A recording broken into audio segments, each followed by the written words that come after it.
الحمد لله نحمده ونستعينه ونستغفره ونؤمن به ونتوكل عليه ونعوذ بالله من شرور أنفسنا ومن سيئات أعمالنا من يهده الله فلا مضل له ومن يضلله فلا هادي له ونشهد أن لا إله إلا الله وحده لا شريك له ونشهد أن سيدنا وسندنا ونبينا ومولانا محمدا عبده ورسوله أما بعد فأعوذ بالله من الشيطان الرجيم بسم الله الرحمن الرحيم إن عدة الشهور عند الله 12 شهرا في كتاب الله يوم خلق السماوات والأرض منها 4 حرم صدق الله العظيم. معزز سامعین کرام، عزیز ساتھیوں، بزرگوں، دوستوں، یہ جو مہینہ چل رہا ہے رجب المرجب کا مہینہ ہے، اور رجب کا مہینہ حرمت والے مہینوں میں سے ہے، عظمت والے مہینوں میں سے ہے۔ جب رجب کا چاند نبی رحمت صلی اللہ علیہ وسلم دیکھتے تھے تو یہ دعا مانگتے تھے، اللہم بارک لنا فی رجب و شعبان و بلغنا رمضان، کہ اے اللہ ہمارے رجب اور شعبان کے مہینے میں برکت دیجئے اور ہم کو رمضان کے مبارک مہینے تک پہنچائیے۔ یہ جو دعا ہے، یہ جو حدیث ہے، محدثین نے اس حدیث کی سند پر کلام کیا ہے۔ یہ روایت ضعیف ہے، لیکن معنی اور مفہوم کے اعتبار سے روایت صحیح ہے، اور اکابرین کا اس پر عمل بھی ہے، اور بعض اہل علم فضائل میں اس پر عمل کی گنجائش دیتے ہیں۔ اس وجہ سے اس پر عمل کرنا کوئی شریعت کے خلاف عمل نہیں سمجھا جائے گا، اس پر عمل کیا جا سکتا ہے کہ رجب کا چاند دیکھنے کے بعد میں یہ دعا مانگی جائے کہ اے اللہ ہمارے رجب اور شعبان کے مہینے میں برکت دیجئے اور رمضان کے مبارک مہینے تک ہم کو پہنچائیے۔ کیوں؟ اس لیے کہ آدمی کو رمضان کا مبارک مہینہ مل جائے تو بہت بڑی اس کے لیے فضیلت کی بات ہوگی، بہت بڑی سعادت کی بات ہوگی کہ رمضان کا مہینہ اسے مل جائے اور اس میں عبادتوں کی توفیق اس کو مل جائے۔ چونکہ نبی رحمت صلی اللہ علیہ وسلم سے ایک موقع پر یہ پوچھا گیا کہ لوگوں میں سب سے بہترین کون ہے؟ آپ نے ارشاد فرمایا، خیر الناس من طال عمرہ وحسن عملہ، لوگوں میں سب سے بہترین وہ ہے جس کی عمر لمبی ہو اور اس کا عمل اچھا ہو۔ خیر الناس من طال عمرہ وحسن عملہ، لوگوں میں سب سے بہترین وہ ہے جس کی عمر لمبی ہو اور عمل اچھا ہو، عمر اچھی ملے اور اچھے اعمال کی توفیق ملے۔ اور آپ نے ارشاد فرمایا، شر الناس من طال عمرہ وساء عملہ، لوگوں میں سب سے بدترین شخص وہ ہے جس کی عمر لمبی ہو اور اس کے اعمال برے ہوں۔ عمر تو اچھی ملی، اللہ رب العزت نے زندگی دی، لیکن اس نے اچھے اعمال نہیں کیے، گناہ کیے، اللہ کی نافرمانیاں کی، تو یہ لوگوں میں سب سے بدترین ہے۔ لوگوں میں سب سے بہترین وہ ہے جس کی عمر لمبی ہو اور اچھے اعمال کی اس کو توفیق بھی خوب ملے، اور لوگوں میں سب سے بدترین وہ ہے جس کی عمر لمبی ہو اور اس کو اچھے اعمال کرنے کی توفیق نہ ملے، بلکہ وہ اللہ کی نافرمانیاں کرے اور گناہ کرے۔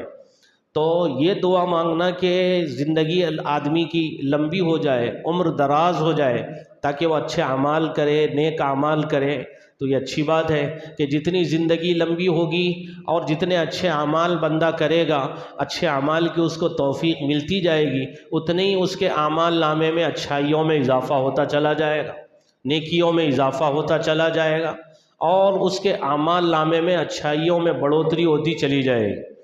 ایک بات یہ بھی ذہن میں رکھنے کی ہے کہ مکان کے بدلنے سے، زمان کے بدلنے سے عبادتوں کا اجر و ثواب بڑھا دیا جاتا ہے، اس کی فضیلت میں اضافہ ہو جاتا ہے، بڑھوتری ہو جاتی ہے، جگہ کے بدلنے سے، زمانے کے بدلنے سے۔ مثال کے طور پہ ایک بندہ نماز اپنے گھر میں پڑھتا ہے، اکیلے پڑھتا ہے، تنہا، ایک بندہ اکیلا اپنے گھر میں نماز پڑھتا ہے تو اس کو ایک نماز کا ثواب ملے گا، اس کے بجائے وہ بندہ مسجد میں آتا ہے، جماعت سے نماز پڑھتا ہے تو اس کو 25 نمازوں کا ثواب ملے گا۔ اس کے بجائے وہ بندہ جامع مسجد میں جاتا ہے اور جامع مسجد میں جا کے جماعت سے نماز پڑھتا ہے تو اس کو 500 نمازوں کا ثواب ملے گا۔ مسجد حرام میں جا کے نماز پڑھتا ہے جماعت سے تو اس کو 1,00,000 نماز کا ثواب ملے گا، اور مسجد نبوی میں جا کے جماعت سے نماز پڑھتا ہے 50,000 نمازوں کا ثواب ملے گا۔ تو ایک بندہ اکیلا گھر میں نماز پڑھ رہا ہے، ایک نماز کا ثواب ملتا ہے، مسجد میں جا کے پڑھتا ہے 25 نمازوں کا ثواب ملتا ہے، جامع مسجد میں جاتا ہے 500 نمازوں کا ثواب ملتا ہے، مسجد حرام میں پڑھتا ہے 1,00,000 کا ثواب ملتا ہے، مسجد نبوی میں جاتا ہے 50,000 نمازوں کا ثواب ملتا ہے۔ اسی طرح ایک بندہ گھر سے وضو کر کے نکلتا ہے، مسجد قباء کو جاتا ہے، وہاں جا کے 2 رکعت نماز پڑھتا ہے تو اس 2 رکعت نماز پڑھنے کی وجہ سے اس کو 1 عمرے کا ثواب ملتا ہے۔ جگہ کے بدلنے سے ثواب میں اضافہ ہو رہا ہے، جگہ کے بدلنے سے ثواب میں اضافہ ہو رہا ہے۔ اسی طرح زمانے کے بدلنے سے بھی ثواب میں اضافہ ہوتا ہے۔ ایک بندہ نفلی روزہ رکھے سال بھر کسی بھی دن تو اس کی جو فضیلت ہے وہ الگ ہے، اس کے برخلاف وہی کوئی نفلی روزہ رکھتا، وہی کوئی روزہ رمضان کا روزہ بندہ رکھتا ہے، اس کی فضیلت اور ہے۔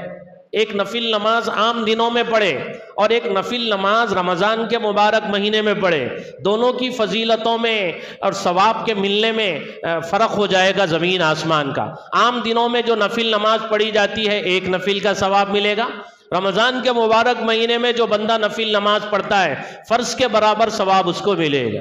عام دنوں میں روزہ رکھے گا نفل روزہ تو 1 روزے کا ثواب ملے گا، رمضان کا مبارک مہینہ رکھے گا، رمضان کے مبارک مہینے میں روزہ رکھے گا تو اس کا ثواب اور بڑھ کر ملے گا، اتنا زیادہ کہ پوری زندگی روزے رکھے تو رمضان کے 1 روزے کی فضیلت اور ثواب کو وہ حاصل نہیں کر سکتا، اتنا قیمتی رمضان کا روزہ ہے۔ تو یہ بات ذہن میں رکھنے کی ہے کہ جگہ کے بدلنے سے، زمانے کے بدلنے سے عبادتوں کے ثواب میں اضافہ ہو جاتا ہے۔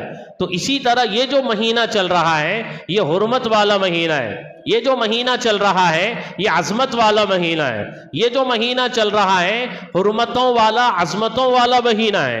اس مہینے میں عبادتوں کا اجر و ثواب بڑھا دیا جاتا ہے، عبادتوں کا اجر و ثواب بڑھا دیا جاتا ہے۔ جہاں پہ عبادتوں کا اجر و ثواب بڑھا دیا جاتا ہے وہیں پر گناہوں کا وبال اور عذاب بھی بڑھا دیا جاتا ہے۔ اس لیے ایک بات اچھی طریقے سے ذہن میں رکھنی چاہیے کہ جو حرمت والے مہینے ہیں، رجب کا مہینہ حرمت والے مہینوں میں سے ایک مہینہ ہے، اس مہینے میں عبادتوں کے اجر و ثواب میں اضافہ کر دیا جاتا ہے۔ آپ عبادت کریں گے ثواب اس کا بڑا چڑھا کے آپ کو دیا جائے گا۔ اسی طرح اس عظمت والے مہینے میں اور اس حرمت والے مہینے میں کسی بندے سے نادانی کی وجہ سے، ناسمجھی کی وجہ سے کوئی گناہ ہو جائے تو اس گناہ کا جو وبال ہوگا اور اس کا جو عذاب ہوگا وہ بھی بڑا چڑھا کے اس کو دیا جائے گا۔ اس لیے ان حرمت والے مہینوں کی حرمت کا تقاضا یہ ہے کہ بندہ ان مہینوں میں عبادتوں میں اضافہ کرے، عبادتوں میں اضافہ کرے اور گناہوں سے اس مہینے میں اپنے آپ کو بچانے کی کوشش کرے۔ عبادتوں میں اضافہ ہونا چاہیے، گناہوں سے اپنے آپ کو بچانا چاہیے، جہاں تک ہو سکے نمازوں کی پابندی ہونی چاہیے، قرآن کریم کی تلاوت ہونی چاہیے، دعاؤں کا اہتمام ہونا چاہیے، اپنے گناہوں پہ رونا چاہیے، نادم ہونا چاہیے، شرمندہ ہونا چاہیے، پشیماں ہونا چاہیے۔ پتہ نہیں زندگی ہماری کتنی باقی رہ گئی ہے، جو کچھ بھی وقت باقی ہے اس وقت کو ہم اپنے گناہوں پر روتے ہوئے، اپنے گناہوں پہ نادم اور شرمندہ ہوتے ہوئے گزاریں اور اللہ سے معافی مانگے اپنے گناہوں سے، اور جتنا بھی وقت ملے زیادہ سے زیادہ اس کو عبادت میں لگائے، زیادہ سے زیادہ اس کو تلاوت میں لگائے اور زیادہ سے زیادہ تسبیحات کے پڑھنے میں، ذکر و اذکار کے کرنے میں ہم اپنے قیمتی وقت کو لگائیں، یہ کوشش ہونی چاہیے۔ تو یہ جو حرمت والا مہینہ ہے رجب کا مبارک مہینہ، اس مہینے میں عبادتوں میں اضافہ کرنا چاہیے اور گناہوں سے اپنے آپ کو دور رکھنے کی کوشش کرنی چاہیے، اللہ کی نافرمانی سے اپنے آپ کو دور رکھنے کی کوشش کرنی چاہیے۔ اور چونکہ اس مہینے میں عبادتوں میں اضافہ کرنا چاہیے، روزہ بھی ایک عبادت ہے، اس لیے اس رجب کے مہینے میں اگر کوئی بندہ روزہ رکھنا چاہتا ہے تو اس پورے مہینے میں بھی کبھی بھی روزہ رکھ سکتا ہے۔ چونکہ نبی رحمت صلی اللہ علیہ وسلم سے حرمت والے مہینوں میں روزے رکھنے کی ترغیب دینا ثابت ہے. آپ علیہ الصلاۃ والسلام نے حرمت والے مہینوں میں روزہ رکھنے کی ترغیب دی ہے، اور صحابہ کرام اور تابعین اور بزرگان دین سے حرمت والے مہینوں میں روزہ رکھنے کا ثبوت ہے. روزہ انہوں نے رکھا ہے. اللہ کے نبی نے حرمت والے مہینوں میں روزہ رکھنے کی ترغیب دی ہے، اور صحابہ کرام نے اور تابعین نے اور بزرگان دین نے حرمت والے مہینوں میں روزہ رکھا ہے. اس لیے اس پورے مہینے میں کسی بھی دن کوئی بھی بندہ روزہ رکھنا چاہتا ہو تو روزہ رکھ سکتا ہے. لیکن ایک بات یہ ذہن میں رکھنے کی ہے، اس پورے مہینے میں کسی خاص دن کے کسی روزے کی کوئی فضیلت مستند روایات سے ثابت نہیں ہے کہ فلاں دن روزہ رکھیں گے تو یہ ثواب ملے گا، یا کسی خاص رات کی کوئی خاص عبادت اس سلسلے میں کوئی فضیلت مستند اور صحیح روایتوں سے ثابت نہیں ہے کہ رجب کے مہینے میں فلاں رات میں فلاں نماز پڑھیں گے، اتنے رکعت پڑھیں گے، فلاں رکعت میں پہلی رکعت میں یہ سورہ پڑھیں گے، دوسری رکعت میں یہ سورہ پڑھیں گے، ایسی کوئی نماز پڑھیں گے رجب کی کسی بھی رات میں فلاں متعینہ رات میں تو یہ فضیلت ملنے والی ہے، یہ ثواب ملنے والا ہے. ایسی کوئی روایت، کوئی مستند صحیح روایت نہیں ہے جس سے ایسی کوئی فضیلت ثابت ہوتی ہو. یہ پورا مہینہ یہ حرمت والا مہینہ ہے، پورا مہینہ عظمت والا مہینہ ہے. اس میں عبادتوں میں اضافہ کرنا چاہیے. روزہ بھی ایک عبادت ہے. اللہ کے نبی نے حرمت والے مہینوں میں روزوں کی ترغیب دی ہے. صحابہ کرام نے، تابعین نے حرمت والے مہینوں میں روزہ رکھا ہے. اس لیے آپ کسی بھی دن روزہ رکھ سکتے ہیں. اس مہینے کے کسی خاص دن کے کسی خاص روزے کی کوئی خاص فضیلت صحیح اور مستند روایات سے ثابت نہیں ہے. اس کو اچھی طریقے سے ذہن میں رکھنا چاہیے. بعض لوگ 27ویں رجب کے روزے کو ہزاری روزہ کہتے ہیں اور یہ کہتے ہیں کہ بھئی یہ روزہ رکھیں گے 1000 روزوں کا ثواب ملے گا. اس سلسلے میں کوئی مستند اور صحیح روایت سے ایسی کوئی فضیلت ثابت نہیں ہے. لوگوں کے درمیان یہ جو فضائل یہ مشہور ہے، یہ لوگوں کی اپنی طرف سے گڑی ہوئی ہیں. سمجھ لیجئے صحیح اور مستند روایات سے 27ویں رجب کے روزے کی کوئی فضیلت ثابت نہیں ہے. بلکہ آپ تعجب کریں گے، حضرت عمر رضی اللہ تعالیٰ عنہ نے 27ویں رجب کو روزہ رکھنے والوں کا روزہ حضرت عمر رضی اللہ تعالیٰ عنہ نے توڑوایا کہ بھئی روزہ توڑو. تو اس مہینے کے کسی خاص دن کے کسی روزے کی کوئی خاص فضیلت ثابت نہیں ہے. 27ویں رجب کے سلسلے میں لوگوں میں جو مشہور ہے کہ روزہ رکھیں گے 1000 روزوں کا ثواب ملے گا، یہ جو فضیلت ہے کسی بھی صحیح مستند روایات سے یہ فضیلت ثابت نہیں ہوتی ہے. اس لیے یہ سمجھ کے روزہ رکھنا 27 کا یہ ناجائز ہے کہ بھئی روزہ رکھیں گے 1000 روزوں کا ثواب ملے گا. اس طرح سے 27ویں رجب کو روزہ رکھنا یہ ممنوع ہے، ناجائز ہے. اچھی طریقے سے اس بات کو ذہن میں بٹھا لینا چاہیے. تو یہ مہینہ حرمت والا ہے، یہ مہینہ عظمت والا ہے.